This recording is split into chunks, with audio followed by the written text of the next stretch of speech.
News headquarter. अस्सलामुअलैकुम। बोल news headquarters के साथ मैं हूं अफशीन कुरैशी और मैं हूं सोनिया शेख। न्यूज़ हेडलाइंस आपने जानी, बुलेटिन की टॉप स्टोरीज में शामिल करेंगे। तीसरा दौर बेनतीजा खत्म। तारीख की सबसे बड़ी तहरीक। पार्लियामेंट से अदलिया पर हमले। होशरबा महंगाई का एतराफ। और सीरीज का फैसला आज।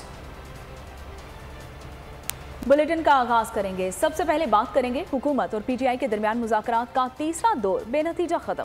असमियों की तहलील और मुल्क भर में इलेक्शन की तारीख पर इतफाक ना हो सका। मुज़ाकरात का एक और सेशन होगा, अगला दौर कब होगा तय नहीं हो सका। शाह महमूद कुरैशी का कहना था कि पंजाब में इलेक्शन 14 मई को होने चाहिए। तहरीरी मौक़िफ़ सुप्रीम कोर्ट में देंगे। कौमी, सिंध और बलोचिस्तान असम्बली के इंतखाबात 60 दिन में कराए जाएं। आईनी खिलाफ वर्जी से बचने के लिए तरमीम के लिए कौमी असम्बली में जाने को तैयार हैं। इसहाक डार का कहना था कि दोनों जानिब से लचक का मुजाहिरा किया गया, अपनी अपनी क़यादत से मुशावरत करेंगे, मज़ीद बात होगी। मुल्क में एक ही दिन में इलेक्शन होने चाहिए। इलेक्शन के वक्त पूरे मुल्क में निगरां हुकूमतें होनी चाहिए। हम समझते हैं कि इस पर पीडीएम और हमारा इलेक्शन की डेट पर हमारा इत्तेफाक न हो सका। पंजाब के इलेक्शंस जो 14 तारीख है, जो उनका फैसला है, तहरीक इंसाफ चाहेगी इलेक्शंस 14 तारीख को करवा दिए जाएं। सुप्रीम कोर्ट को उनकी खिदमत में हाजिर होंगे और हम अपना मौक़िफ़ इन राइटिंग बता देंगे। National assembly should be dissolve और बिफोर 14 मई। हम इस बात पर हमने कहा कि जब ये हो जाए तो इलेक्शंस 60 दिन के अंदर होने चाहिए। इलेक्शन कब हों और उस इलेक्शंस के हवाले से हमारे दोनों ग्रुप्स की अपनी अपनी डेट्स हैं, जिस पे कुछ नैरो तो हुई हैं, लेकिन अभी लचक आई है। लेकिन वो हम एक पॉइंट पे भी नहीं पहुंचे। उन्होंने भी अपनी लीडरशिप से जाके दोबारा बात करनी है, हम भी, हमारे भी 12 पार्टी की लीडरशिप से हमने बात करनी होती है नेशनल असेंबली में और बाकी 2 सूबों में किसी डिफरेंट डेट्स पे। वो उसमें मजीद कोई कंफ्यूजन नहीं है और दोनों जो साइड्स हैं इस बात पर इत्तफाक कर चुकी हैं कि एक ही दिन मुल्क में इलेक्शन बेहतरी है। बिल्कुल पूरे मुल्क में इलेक्शन एक्ट 2017 के हवाले से भी और आइन के हवाले से भी पूरे मुल्क में जब इलेक्शन हो तो केयर टेकर गवर्नमेंट। मुज़ाकरात खत्म हो चुके, अब कोई सेशन नहीं होगा। तहरीक इंसाफ ने इसहाक डार का दावा मुस्तरद कर दिया। ज़राए का कहना है तहरीक इंसाफ ने हुकूमत से मज़ीद मुज़ाकरात न करने का फैसला कर लिया। अगर हुकूमत संजीदा होती तो बातचीत के लिए 6 रोज़ बहुत थे। इमरान खान ने मुज़ाकरात के बाद इजलास भी बुला लिया, जिसमें आइंदा की हिकमत अमली तय की जाएगी। पीटीआई ज़राए के मुताबिक अगर हुकूमत दोबारा मुज़ाकरात करना चाहे तो नई शराइत बता दी जाएंगी। तहरीक इंसाफ की जानिब से अदालती अहकामात पर नेक नियती से मुज़ाकरात किए गए, लचक भी दिखाई, चंद मामलात पर 2 कदम पीछे भी हटे। ताहम हुकूमत किसी भी तरह से मुज़ाकरात में संजीदा दिखाई नहीं दी। 14 मई को इलेक्शन ना हुए तो इसका वाज़ेह मतलब यही होगा कि मुल्क में जंगल का कानून है। रहनुमा पीटीआई असद कैसर हुकूमत के आइन पर अमल ना करने, कानूनी और अवामी जंग लड़ने का ऐलान। बोल न्यूज़ के प्रोग्राम नेशनल डिबेट में बातचीत करते हुए कहा कि हुकूमत ने अदालती हुक्म पर अमल नहीं किया तो आइन टूट जाएगा। मुल्क को आइन और कानून के मातहत लाने के लिए आइनी और अवामी जंग लड़ेंगे। पीटीआई हड़ताल और पहिया जाम का रास्ता भी इख्तियार कर सकती है। पीटीआई जो भी करेगी आइन के अंदर करेगी। निगरां हुकूमतें जो कर रही हैं उसका एहतसाब होगा। मैं बताऊँ ना, हम बताए कि 14 मई ये तो कानून है, ये तो आइन है। हम जो भी करेंगे आइन के फ्रेम के अंदर करेंगे। देखिए फिर हमारे पास जो है ना, what is the next option? मतलब फिर तो इसका मतलब ये है कि फिर तो आइन के खात्मे का ऐलान होगा, क्योंकि ये जो कुछ कर रहे हैं ना, तो इसका मतलब ये है कि तो इसका मतलब वाज़ेह ही है कि ये आइन को तोड़ रहे हैं।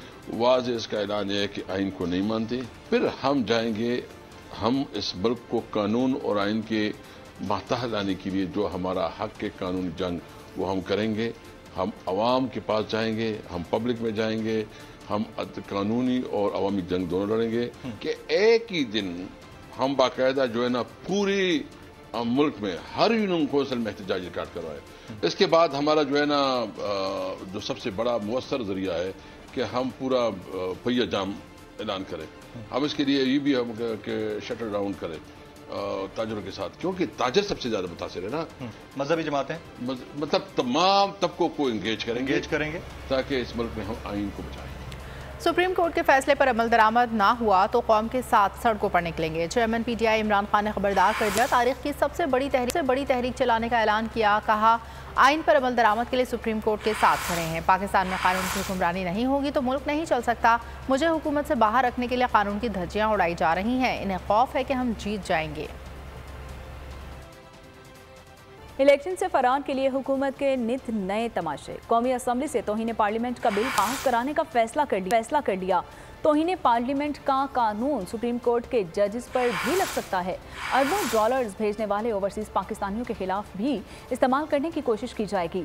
इस्तेहकाक कमेटी के सरबराह कासिम नून कहते हैं कि तौहीन पार्लियामेंट पर 6 माह कैद और 10 लाख रुपए जुर्माना होगा। आइन पर अमल रोकने के लिए हुकूमत की एक और साजिश। अदलिया पर मजीद हमलों के लिए तौहीन पार्लियामेंट का बिल पास कराने का फैसला कर लिया। कौमी असम्बली की इस्तेहकाक कमेटी के इन कैमरा इजलास में तमाम इत्तेहादी जमातों ने तौहीन पार्लियामेंट के बिल पर इत्तेफाक कर लिया। तौहीन पार्लियामेंट का कानून सुप्रीम कोर्ट के जजेस पर भी लग सकता है। मुल्क की इकोनॉमी के लिए सालाना अरबों डॉलर भेजने वाले ओवरसीज पाकिस्तानियों की जबान बंदी की भी कोशिश की जाएगी। इस्तेहकाक कमेटी के चेयरमैन राना कासिम नून ने कानून की खिलाफ वर्जी की सजा भी बता दी। जब पार्लियामान की कमेटीज फंक्शनल होंगी और इफेक्टिव होंगी तो उससे पार्लियामान का तकद्दुस में इजाफा होएगा। पार्लियामान जो टूथलेस पार्लियामान कहलाती है ये नहीं होएगी और इससे चेक एंड बैलेंस इदारों में कायम होएगी। पंजाब और खैबर पख्तूनख्वा असेंबलियों की तहलील के बाद आइन के मुताबिक इलेक्शन से फरार के लिए हुकूमत ने अदलिया के खिलाफ महाज खोल रखा है। पार्लियामेंट से अदलिया पर हमले। वफाकी वज़ीर ख़ारजा आसिफ की आला अदलिया पर लफ्ज़ी गोलाबारी। असेंबली में खड़े होकर अदलिया के खिलाफ प्रोपेगेंडा करते रहे, इल्ज़ामात लगाते रहे। इलेक्शन से भागने वाले ख़ारजा आसिफ बोले सामने वाले इदारे ने हमसे कार्रवाई मांगी।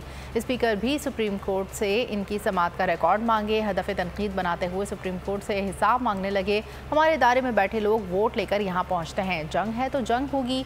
पार्लियामेंट हथियार नहीं डालेगी। अपने वज़ीर आज़म को बलि नहीं चढ़ाएगी।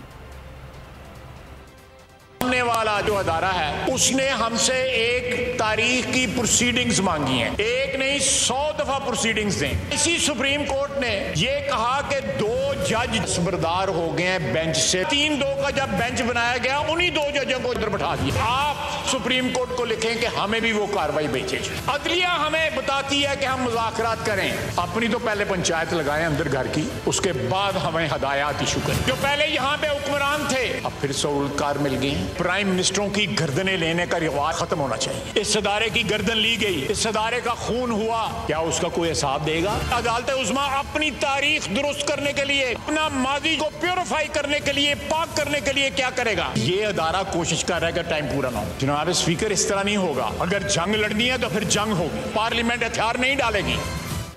पूरा पाकिस्तान सुप्रीम कोर्ट के पीछे खड़ा है। जजेस किसी ब्लैकमेलिंग में ना आए। जजेस साहिबान जो फैसला दे उस पर अमल दरामद करवाएं। फवाद चौधरी का कहना है कि मुनज़्ज़म तरीके से अदालती निज़ाम को ख़त्म करने की कोशिश की जा रही है। सुप्रीम कोर्ट के 15 में से 8 जजेस नून लीग के निशाने पर हैं।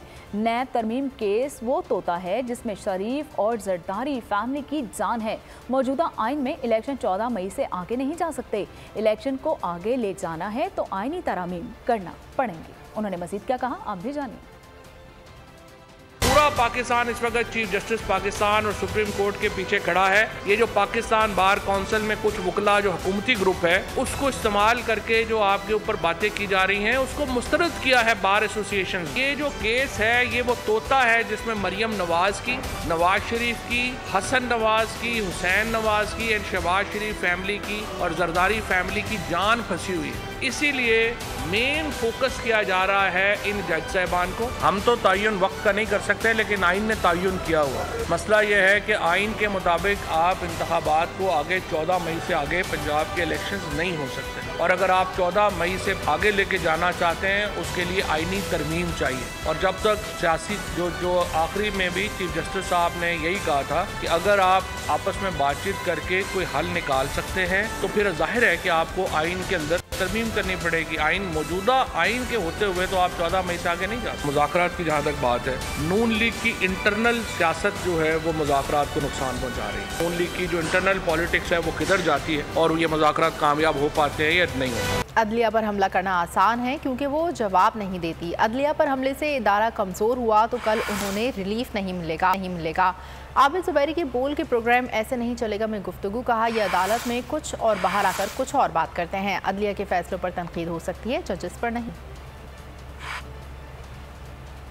अदलिया करना ज़्यादा आसान है क्योंकि उनकी तरफ से कोई जवाब आपको नहीं मिलेगा, वो आपको उसी ज़बान में बात नहीं करेगी, जज नहीं करेंगे। देखिए वक्त एक सा नहीं रहता।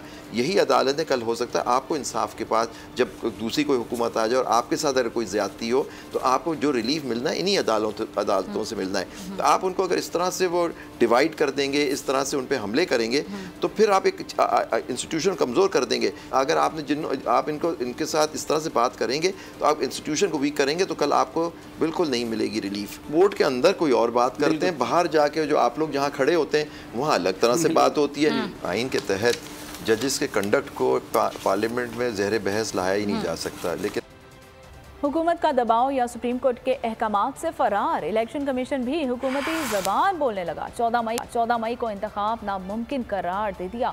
इलेक्शन कमीशन ने सुप्रीम कोर्ट में एक और रिपोर्ट में कहा गया है कि 14 मई को सुबह इंतखाबात का सवाल ही पैदा नहीं होता। मुकर्ररा तारीख तक ज़रूरी मतलूबा इंतजामात की तकमील मुमकिन नहीं है। इंतखाबात के इल्तवा या तस्खीर का ऐलान आइंदा हफ्ते किया जाएगा। सुप्रीम कोर्ट ने मजीद समाअत के लिए इलेक्शन कमीशन को तलब नहीं किया है। चीफ जस्टिस उमर अता बंदियाल की सरबराही में सुप्रीम कोर्ट के 3 रुकनी बेंच ने गुज़िश्ता माह 4 अप्रैल को पंजाब असम्बली के लिए 14 मई को इंतखाबात कराने का हुक्म जारी किया था।